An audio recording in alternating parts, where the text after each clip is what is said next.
नमस्कार दोस्तों, स्वागत है आप सभी का टीचनेट स्टडी विद अस में।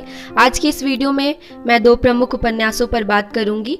जैसा कि हमें पता ही है, सामाजिक जीवन के निकट होने के कारण ही उपन्यास को आधुनिक युग का महाकाव्य कहा गया है। आगे बढ़ने से पहले टीचनेट स्टडी विद अस को सब्सक्राइब करना मत भूलिएगा, साथ ही बेल आइकन को भी प्रेस कर दीजिए ताकि आने वाली सभी वीडियोस की जानकारी आपको मिलती रहे। और वीडियो ज़्यादा लंबी नहीं होने वाली है, तो बिना स्किप के अंत तक ज़रूर बने रहिएगा। अगर आपको ये वीडियो पसंद आती है तो लाइक और शेयर करना मत भूलिएगा। चलिए अब आगे बढ़ते हैं। आधुनिक काल में विकसित गद्य विधाओं में उपन्यास का महत्वपूर्ण स्थान रहा है। उपन्यासों के प्रचलन, विकास व सृजन का श्रेय पाश्चात्य देशों के लेखकों को प्राप्त है।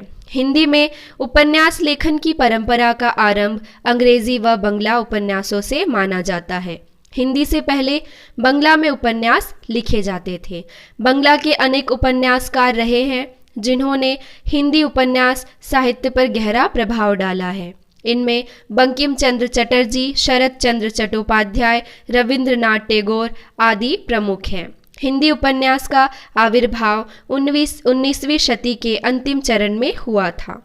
हिंदी में प्रथम उपन्यास को लेकर विद्वानों में पर्याप्त मतभेद हैं। विद्वानों द्वारा अलग अलग उपन्यासों को प्रथम उपन्यास माना गया है।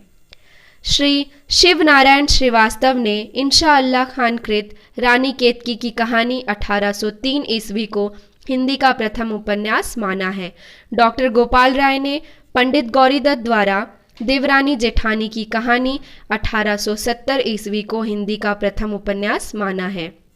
डॉक्टर विजय शंकर मल ने श्रद्धाराम फिल्लौरी द्वारा कृत भाग्यवती 1877 ईस्वी को हिंदी का प्रथम उपन्यास माना है। आचार्य रामचंद्र शुक्ल एवं अन्य अधिकतर विद्वानों ने लाला श्रीनिवास दास के परीक्षा गुरु 1882 ईस्वी को हिंदी का सर्वप्रथम मौलिक उपन्यास माना है। डॉक्टर श्री कृष्ण लाल ने देवकी नंदन खत्री द्वारा रचित चंद्रकांता 1888 ईस्वी को हिंदी का प्रथम उपन्यास माना है। आचार्य हजारी प्रसाद द्विवेदी ने भारतेंदु द्वारा रचित पूर्ण प्रकाश चंद्र प्रभा 1899 ईस्वी को हिंदी का प्रथम उपन्यास माना है। देवरानी जेठानी की कहानी पंडित गौरीदत्त। देवरानी जेठानी की कहानी स्त्रियों के पढ़ने लिखने तथा उन्हें गृहस्थ धर्म का उपदेश देने के लिए लिखा गया था। स्त्री शिक्षा के साथ साथ यह उपन्यास 19वीं शताब्दी के मध्य वर्गीय बनिया समाज के जीवन का यथार्थ चित्र प्रस्तुत करता है। देवरानी जेठानी की कहानी पुनर्जागरण की चेतना से सीधी जुड़ी हुई रचना है। पुनर्जागरण ने भारतीय समाज में जिस पक्ष को सबसे अधिक झकझोरा था वह उसका नारी विषयक दृष्टिकोण और उसके प्रति उसका व्यवहार था। अशिक्षा के कारण मध्यवर्गीय परिवारों की स्त्रियों की स्थिति दयनीय थी। नारी शिक्षा सामाजिक परिवर्तन में अपनी महत्वपूर्ण भूमिका निभा सकती है। उपन्यास के प्रमुख पात्र सर्वसुख, छोटे लाल, छोटी बहू, दौलत राम, ज्ञानो। सर्वसुख यह उपन्यास का प्रमुख पात्र है तथा मेरठ का एक प्रसिद्ध बनिया है जो समय समय पर उपन्यास की कथा को आगे बढ़ाने में महत्वपूर्ण भूमिका निभाता है। छोटे लाल उपन्यास का मुख्य पात्र तथा सर्वसुख का छोटा बेटा है। वह पढ़ा लिखा समझदार पात्र है। छोटी बहू देवरानी छोटे लाल की पत्नी तथा उपन्यास की प्रमुख नारी पात्र है जो पढ़ी लिखी होने के साथ साथ समझदार भी है। यह उपन्यास जगह जगह अपनी समझदारी का परिचय देती है। दौलत राम सर्वसुख का बड़ा बेटा है। ज्ञानो दौलत राम की पत्नी तथा घर की बड़ी बहू है जो अनपढ़ है। वह सदैव अपनी सास तथा देवरानी की आलोचना करती है। इनके अतिरिक्त पार्वती तथा सुखदेई सर्वसुख की बेटियां हैं। दौलत राम, ज्ञानो जेठानी है। नन्हे, मोहन आदि पात्र भी उपन्यास की कथा को आगे बढ़ाने तथा रोचक बनाने में महत्वपूर्ण भूमिका निभाते हैं। इस उपन्यास में विराम चिन्हों का उपयोग नहीं किया गया है या बहुत ही कम ना के बराबर किया गया है।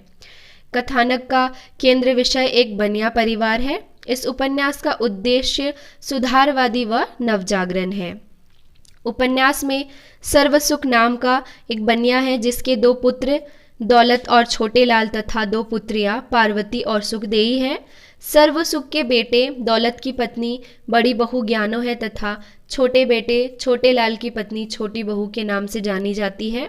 छोटी बहू देवरानी पढ़ी लिखी तथा समझदार है, जबकि बड़ी बहू अनपढ़ है तथा सदैव अपनी सास की आलोचना करती है। छोटी बहू संस्कारी थी, उसे धन संपत्ति तथा जायदाद का कोई लालच नहीं था, किंतु बड़ी बहू लालची स्वभाव की थी। अपने लालची स्वभाव के कारण ही उसने अपने पति दौलत राम और सास को छोटी बहू के विरुद्ध भड़काकर घर का बंटवारा कर दिया।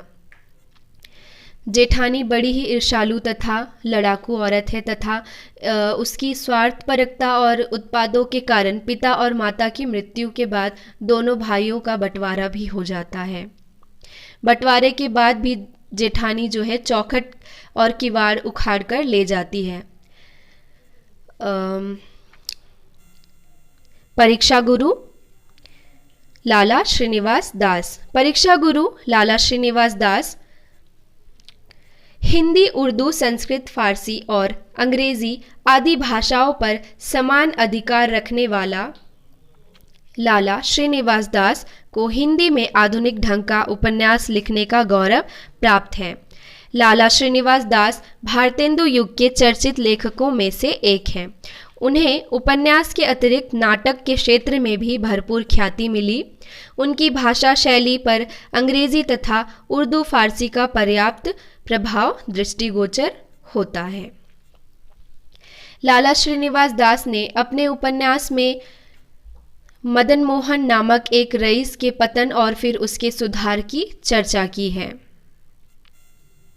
उपन्यास के प्रमुख पात्र लाला मदन मोहन, ब्रज किशोर।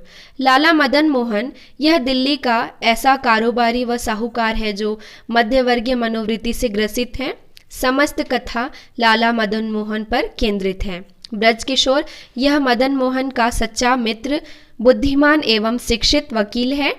ब्रज किशोर के सहयोग से ही लाला मदन मोहन संकटों से उभरते हैं। लाला मदन मोहन अत्यधिक संपन्न व्यक्ति है, लेकिन वह पश्चिमी आधुनिकता के प्रभाव में पड़कर लगातार अपव्यय के कारण कई तरह के संकटों में फंस जाता है। लाला मदन मोहन के कई चाटुकार मित्र हैं जो उसको अवन्नति की ओर ले जाते हैं। अवन्नति पर ले जाने के लिए वे उन्हें फिजूल खर्ची, विषयासक्ति, शराब, वेश्या, जुआ आदि साधनों का प्रयोग करने के लिए प्रोत्साहित करते हैं। उस समय केवल ब्रज किशोर ही मदन मोहन का साथ देता है और यही मदन मोहन को बुरे रास्ते पर जाने से रोकने के लिए उपदेश भी देता रहता है। अंततः वह अपने बुद्धिमान एवं शिक्षित वकील मित्र लाला ब्रज किशोर के प्रयासों से ही संकटों से उबरता है और पुनः चापलूसों व दुर्व्यसनों के चक्कर में न पड़ने की दृढ़ प्रतिज्ञा लेता है। जिस समय यह उपन्यास लिखा गया उस समय पाठकों को तिलस्म, अय्यारी और चमत्कारिक कहानियों में रुचि थी। हर कोई तब सपनों की दुनिया में जी रहा था। ऐसी स्थिति में लेखक ने उस समय के यथार्थ को लिखने का साहस किया, ये जानते हुए भी कि पाठक यथार्थ से दूर जी रहे हैं, किंतु उनका यह प्रयास जो है सफल रहा। इसमें जगह जगह इंग्लैंड और यूनान के इतिहास से दृष्टांत दिए गए हैं। ये दृष्टांत जो है मुख्यतः ब्रज किशोर के कथनों में नजर आते हैं। लाला श्रीनिवास दास जी स्वयं स्वीकारते हैं कि उनकी यह रचना अनुभव द्वारा उपदेश मिलने की एक सांसारिक वार्ता है। भाषा शैली की दृष्टि से पूरा उपन्यास नीतिपरक व उपदेशात्मक है। लाला श्रीनिवास दास का उपन्यास परीक्षा गुरु 1882 हिंदी का प्रथम मौलिक उपन्यास माना जाता है। इस उपन्यास की कहानी दिल्ली के कारोबारी व साहूकार लाला मदन मोहन पर केंद्रित है। इस वीडियो में कम से कम शब्दों में सभी तथ्यों को समाहित करने की कोशिश की गई है। अगर आपको अब भी नहीं समझ आ रहा है तो आपको इसके लिए उपन्यास पढ़ना पड़ेगा। वीडियो के अंत तक बने रहने के लिए बहुत बहुत धन्यवाद। अगर आपने अभी तक हमारे चैनल को सब्सक्राइब नहीं किया है तो जल्दी से टीचनेट स्टडी विद अस को सब्सक्राइब कर दीजिए और वीडियो के अंत तक बने रहने के लिए शुक्रिया। अब मिलते हैं अगले वीडियो के साथ।